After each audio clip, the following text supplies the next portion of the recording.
அனு வா நிவேதா.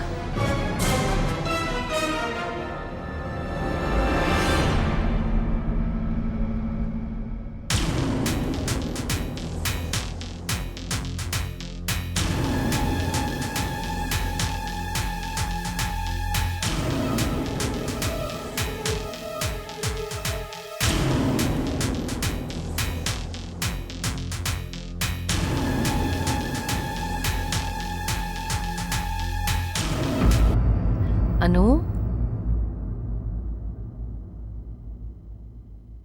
என்ன அனு, ஏதாவது பிரச்சனையா?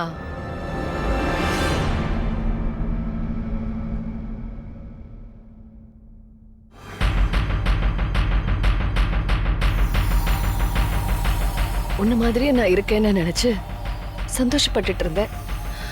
அக்காவும் தங்கச்சியும் அச்சு அசல் ஒரே மாதிரி இருக்கேங்கன்னு பாக்குறவங்க எல்லாம் சொல்லும்போது நான் ரொம்ப பெருமைப்பட்டுட்டு இருந்தேன். ஆனா என் லைஃப்ல முதல் தடவையா இப்பதான் உன்ன மாதிரி பிறந்துட்டேனேன்னு நினைச்சு வருத்தப்படுறேன். அனு, என்னாச்சானு உனக்கு? ஏன் இப்படி எல்லாம் பேசுற? நான் ஏன் இப்படி எல்லாம் பேசுறேன்னு சத்தியமா உனக்கு புரியலையாக்கா? இல்ல அனு,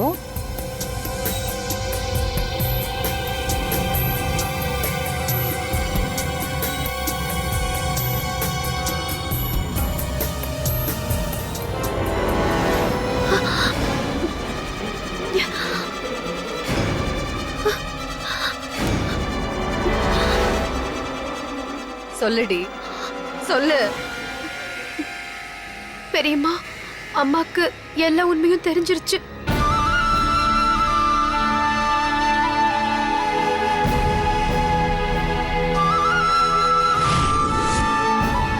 எல்லா உண்மையும்க்கா?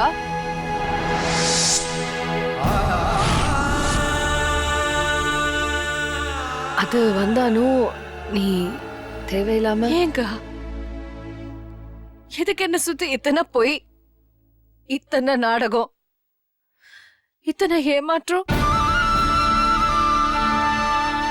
உன் உயிருக்கு எந்த ஆபத்தும் வரக்கூடாதுன்னு தானோ.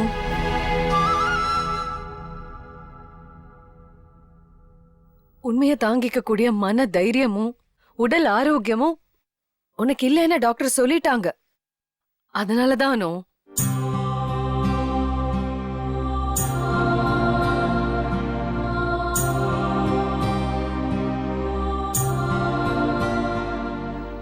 அதனால என்ன மாதிரியே வேஷம் போட்டுக்கிட்டு ஸ்ரீநிதியோட என்கேஜ்மெண்ட்டுக்கு போனியா? உனக்காக தான் நான் அந்த மாதிரி போனேன். அதுக்காக நான் உன்கிட்ட மன்னிப்பு கேட்டுக்கிறேன்.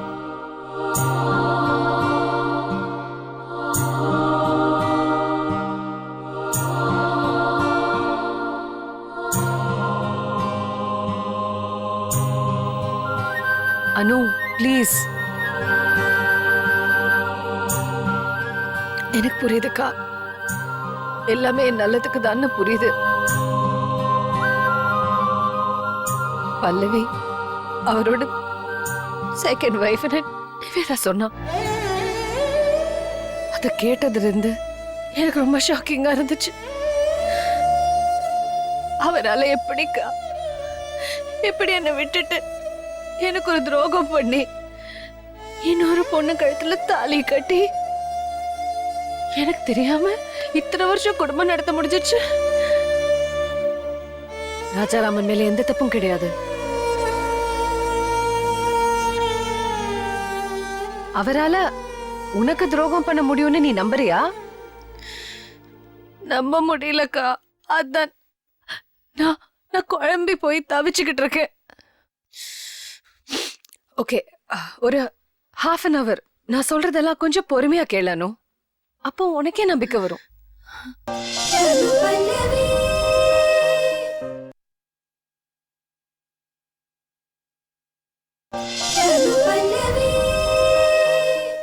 ஒரு half an hour நான் சொல்றதெல்லாம் கொஞ்சம் பொறுமையா கேளணும். அப்போ உனக்கே நம்பிக்கை வரும். ஆமாம்மா, அப்பா பல்லவி அம்மாவை எந்த சூழ்நிலையில கல்யாணம் பண்ணிக்கிட்டாருன்னு உனக்கு தெரிஞ்சாதான் அவர் பண்ணது துரோகம் இல்ல தியாகம்னு உனக்கு தெரியும்.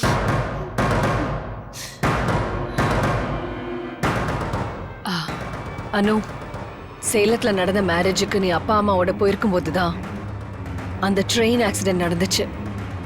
அதுக்கப்புறம்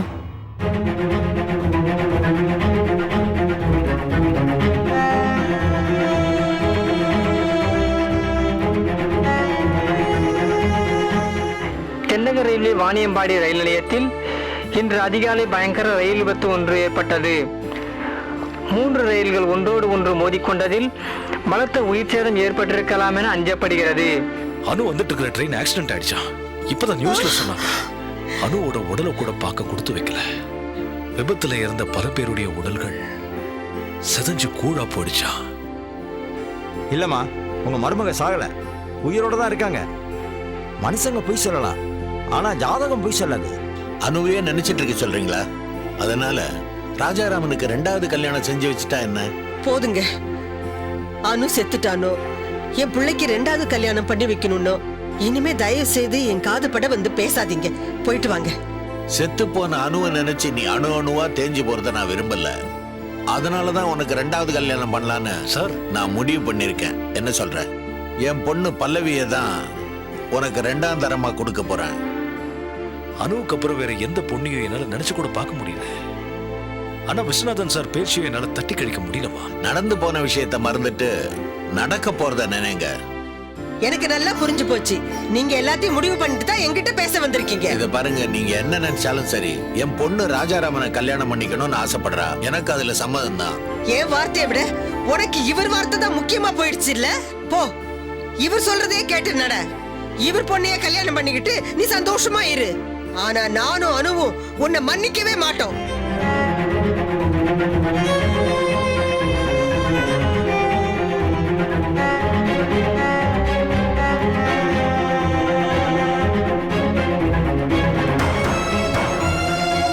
இப்ப சொல்லணும், நடந்த சம்பவத்துல யார நீ குற்றவாளின்னு சொல்ல முடியும்? உன் ஹஸ்பண்டையா, பல்லவியையா, இல்ல பல்லவியோட பேரண்ட்ஸையா? சொல்லணும். இதுல யாரன்னு உன்னால தப்பு சொல்ல முடியும்?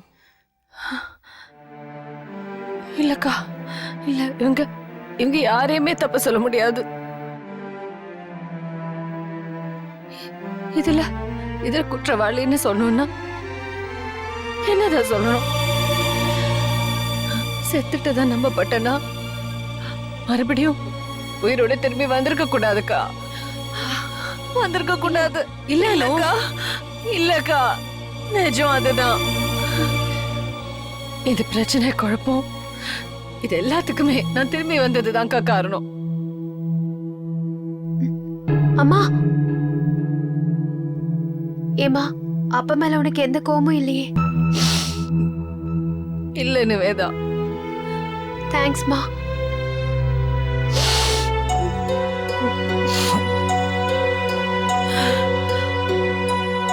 அக்கா, பல்லவிக்கு இந்த உண்மை எப்படி தெரிஞ்சிச்சு? உனக்கு ஆபரேஷன் நடந்த அன்னைக்கு ஆபரேஷன் தியேட்டருக்கு போறதுக்கு முன்னால பல்லவிக்கு உன் ஹஸ்பண்ட் இன்ட்ரோடியூஸ் பண்ணி வச்சியே, அப்போதான் அனு.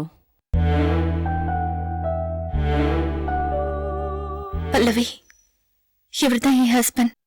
என்னங்க, நான் சொன்னல, இவங்க தான் என் ஃப்ரெண்டு பல்லவி. எப்படி ஒருத்தர் தெரியாத மாதிரியே என் முன்னாடி எப்படி நடிச்சாங்க?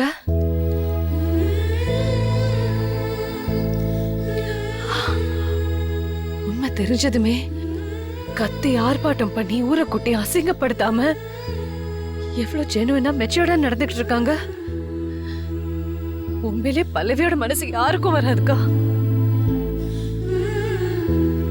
ஆனா அப்பா மேல அவங்க பயங்கர கோவத்துல இருக்காங்கம்மா. அது நியாயமான கோவம் தாண்டி. எந்த ஒரு பொண்டாட்டிக்குமே ஏற்படுற நியாயமான கோவம் தான். அதை எப்படி தப்புன்னு சொல்ல முடியும்?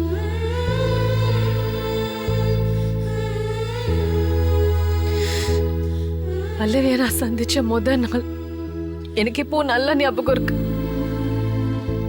அப்பவே அவங்க தன்னை பத்தி என்ன சொன்னாங்க தெரியுமா? லைஃப்ல எப்பவுமே நான் நம்பர் 1 தி பெஸ்டா இருக்கணும்னு தான் ஆசைப்படுவேன். அதனால நான் செலக்ட் பண்ற எல்லாமே நம்பர் 1 தி பெஸ்டா தான் இருக்கும். இது வரைக்கும் எனக்கு அமைஞ்சது எல்லாமே பெஸ்ட் தான், சம்திங் ஸ்பெஷல் தான். இதுதான் என்னோட பாலிசி.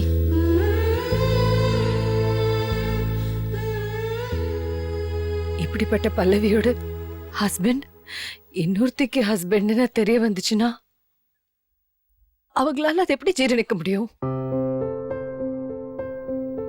தான் லைஃப் முழுக்க ஏமாத்தப்பட்டிருக்கோங்கிறது எவ்வளவு பெரிய வேதனை. இதெல்லாம் அவங்க இடத்துல இருந்து பார்த்தாதான் புரியும்.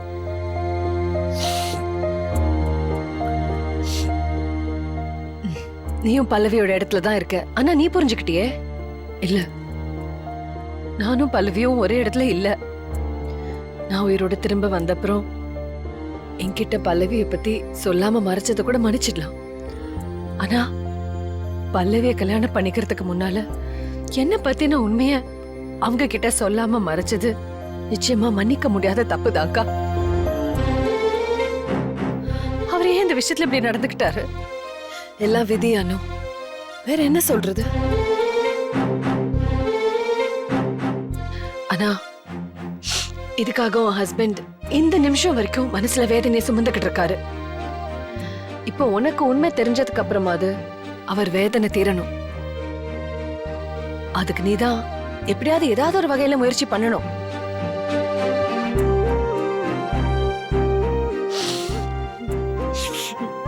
சரிக்கா, கிளம்பு.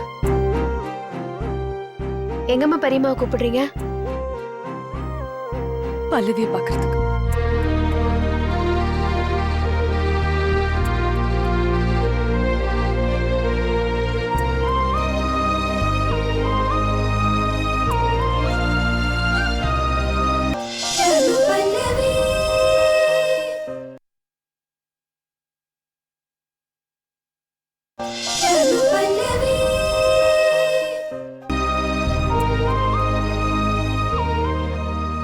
என்கேஜ்மெண்ட் அன்னைக்கு நீங்க என்ன பார்த்ததும் ஏன் அப்படி கோவப்பட்டீங்கிற உண்மையான காரணத்தை நான் இப்பதான் புரிஞ்சுக்கிட்டேன் பல்லவி.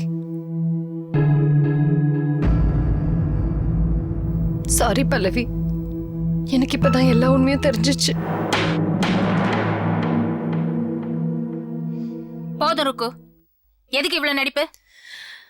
இல்ல பல்லவி, நான் அனுதான். இத என்ன நம்ப சொல்றீங்களா? ஒரு தடவை ஏமாந்ததுனால என்ன ஒரேடியா முட்டாள்னு முடிவு பண்ணிடாதீங்க. நிவேதா சொல்லுடி. ஆமா ஆண்டி, இவங்க எங்க அம்மா தான். என்ன பிளானோட இப்ப அணு வேஷத்துல வந்திருக்கீங்க? ஐயோ பல்லவி ப்ளீஸ், நீங்க யார் சொன்னாலும் நம்ப மாட்டீங்கல்ல. ருக்கு சொன்னா நம்புவீங்களா? என் அக்கா ருக்கு உங்க வீட்டு வாசல்ல தான் ஆட்டோல வெயிட் பண்ணிட்டு இருக்காங்க. முதல்ல போய் பார்த்துட்டு வாங்க, அப்புறம் தான் என்ன பேசினாலும் உங்களுக்கு நம்பிக்கை வரும். என்ன தயக்கம் பல்லவி, போய் பாருங்க.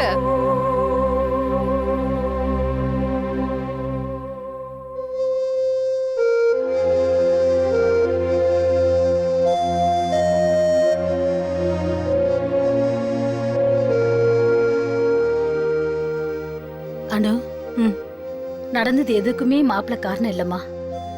நீ அவரை தப்பா நினைச்சிடாத.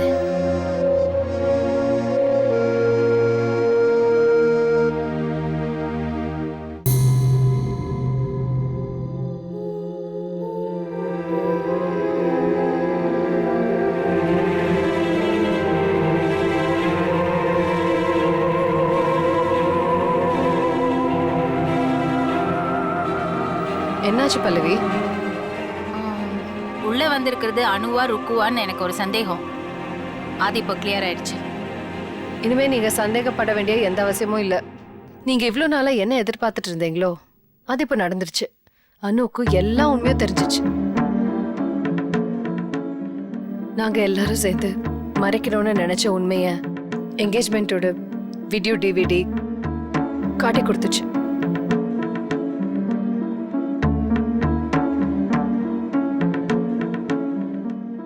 பல்லவி, இது அனுக்கும் உங்களுக்கும் இருக்கிற பிரச்சனை. இனிமே என்ன நடக்கணுங்கிறது நீங்க 2 பேரும் தான் முடிவு பண்ணணும். அனு மனசுல இந்த நிமிஷம் வரைக்கும் என்ன இருக்குன்னு எனக்கு தெரியாது. அதை நான் தெரிஞ்சுக்கிறத விட நீங்க தெரிஞ்சுக்கிட்டு நீங்க 2 பேரும் ஒரு நல்ல முடிவுக்கு வரணுங்கிறது தான் என் ஆசை. அந்த நம்பிக்கையோட தான் நான் இங்க வெயிட் பண்ணிட்டு இருப்பேன்.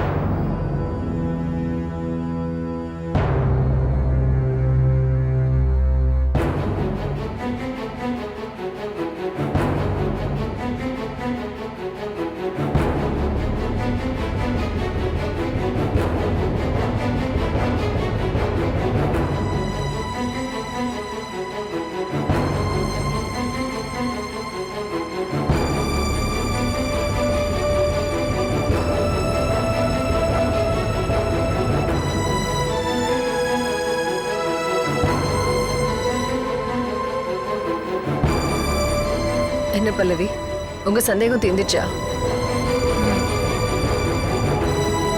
என்ன முடிவு பண்ணிருக்கீங்க அனு? என்ன முடிவுனா? உங்க ஹஸ்பண்டுக்கு என்ன தண்டனை கொடுக்க போறீங்க? எதுக்கு தண்டனை?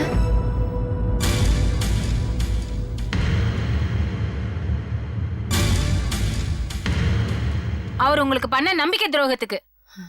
அவர் எனக்கு அப்புறம் உங்களை கல்யாணம் பண்ணிக்கிட்டாருன்னா அது எப்படி நம்பிக்கை துரோகம்னு எடுத்துக்க முடியும் பல்லவி?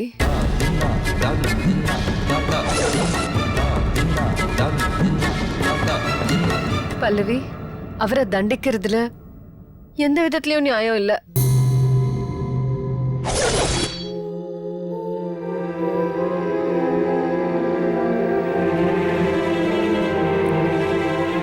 தண்டிக்கணும்னா என்னதான் தண்டிக்கணும்? இந்த பிரச்சனைக்கெல்லாம் முதல் காரணமே நான் தான். என் லைஃப்ல மட்டும் அந்த ட்ரெயின் ஆக்சிடென்ட் நடந்திருக்க கூடாது. அப்படி நடந்ததுல நான் அதுல இருந்து உயிரோட தப்பிச்சு நான் திரும்பி வந்திருக்கவே கூடாது. அப்படி வந்ததுதான் தப்பா போச்சு. அந்த தப்புக்கும் என்ன காரணம் சொல்ல முடியாது. அந்த கடவுள் தான் எல்லாத்துக்குமே காரணம்.